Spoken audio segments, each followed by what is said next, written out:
বক্তব্যে আমি আহত হয়েছি। আর আপনি যে কথাটা বললেন যে আজকে জামাত শিবির কেন আজকে প্রকাশ্য দিবালোকে কেন তাদেরকে সমাবেশের অনুমতি দিবে, আমি যদি আপনাকে উল্টো প্রশ্ন করি, এতদিন যে 3 বছর পর্যন্ত 3.5 বছর যে জামাত একটি বাংলাদেশের একটি বৃহত্তম রাজনৈতিক দল, সংসদে প্রতিনিধিত্বকারী একটি রাজনৈতিক দল, তাদেরকে এই 3 বছর 3.5 বছর কেন তাদের গণতান্ত্রিক অধিকার, কেন তাদের সমাবেশ করার অধিকার দেওয়া হয়নি? আজকে আপনি যে কারণে পুলিশকে দুঃখছেন, পুলিশ তাদেরকে সমাবেশ করার অনুমতি দিয়েছে বলে, আপনি কি 3 বছর 3.5 বছরের মধ্যে এখন এমনকি কখনো কোনো বক্তব্যে বলেছেন যে এই জামাত একটি রাজনৈতিক দল, যতক্ষণ পর্যন্ত সরকার কিংবা সংবিধান মোতাবেক এই দলটি নিষিদ্ধ ঘোষিত না হচ্ছে, তাদের গণতান্ত্রিক অধিকার, সমাবেশ অধিকার বারবার যে বানচাল করা হয়েছে, কখনো কি আপনি আপনার জ্ঞাতসারে আপনার মানে বিবেক থেকে কখনো বলেছেন যে কেন দেওয়া হচ্ছে না? এই প্রশ্নটি একদিন করেছেন কিনা? আমরা কিন্তু সেই প্রশ্নটি করি নাই। আমরা সেই প্রশ্নটি না করে বরং একটি আজকে কেন আমি একটু এরপর আমার এই বক্তব্যের মধ্যে সম্ভবত দর্শকের যে প্রশ্ন, সেই প্রশ্নের কিছুটা উত্তর খুঁজে পাওয়া যাবে। আপনি খেয়াল করে দেখুন, আজকে যে বিচারটি হচ্ছে প্রায় 40 বছর পরে আজকে আমাদের এই বিচারটি হচ্ছে। 40 বছরের সময় যে সমস্ত ব্যক্তিগুলোর আজকে বিচার হচ্ছে, 40 বছর আগে তাদের অবস্থান কি ছিল?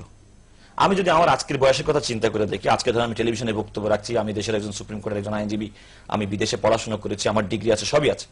40 বছর আগে কিন্তু আমার কিন্তু আপনাদের কারো কিন্তু কোনো পরিচয় কোনো থাকার কোনো কথা না।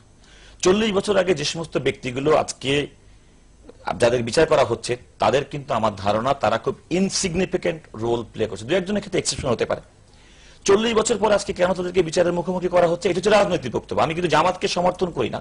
আমার কাছে যেটা মনে হয়, কারণ আমি তো দেশের নাগরিক, আমার কাছে কেন মনে হয়, এই কারণে মনে হয় যে জামাত ইসলামী বাংলাদেশে একটি রাজনৈতিক দল হিসেবে শুধুমাত্র নিজের অবস্থানই শক্ত করে নাই, জামাত ইসলামী এমন একটি রাজনৈতিক অবস্থান কিংবা একটি শক্তি অর্জন করেছে, যারা যে কোনো দলের ক্ষমতায় যাওয়া কিংবা না যাওয়ার ক্ষেত্রে কিংবা কোনো একটি সরকারি দলের বিরুদ্ধে সংগঠিত কিংবা একটি পরিকল্পিত রাজনৈতিক মুভমেন্ট করার মতো শক্তি তারা অর্জন করেছে।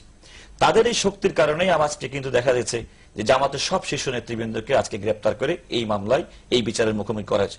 আজকে যদি এই সমস্ত আব্দুল কাদের মোল্লা যদি আজকে জামাতের কোনো দায়িত্বশীল ভূমিকায় না থাকতেন, আজকে যদি মতিউর রহমান নিজামী যদি আজকে জামাতের দায়িত্বশীল কোনো ভূমিকায় না থাকতো, আলী হাসান মোজাদ্দিদ না থাকতো, তাহলে এই সমস্ত ব্যক্তিগুলো কি কখনো কি এই বিচারের মুখোমুখি করা হতো বলে আপনি আমি বিশ্বাস করি কিনা? যদি বিশ্বাস আমি কিন্তু তার কথা বলি নাই। আমার কথা হচ্ছে যে আমরা যদি বিশ্বাস করে না থাকি যে এই ব্যক্তিগুলো যদি বাংলাদেশের রাজনৈতিক অঙ্গনে রাজনৈতিক ব্যক্তি হিসেবে যদি খুব তারা যদি ওইভাবে অবস্থান করতে না পারতো, তাহলে এই ব্যক্তিগুলো যত অপরাধী করুক না কেন, কিংবা আদতে করেছে কিনা বা না করে সেটা কোনো কথা নয়, যদি এর থেকে আরো বেশি কোনো অপরাধ করতো, তাহলে আমি মনে করি তাদের রাজনৈতিক ইনসিগনিফিকেন্ট রোলের কারণে সরকার কখনোই তাদেরকে বিচারের মুখোমুখি করতো না। তাহলে এই যে প্রক্রিয়াটা, যে প্রক্রিয়ার কারণেই বলা হয় যে বিচারিক প্রক্রিয়াটা স্বচ্ছ হতে হবে,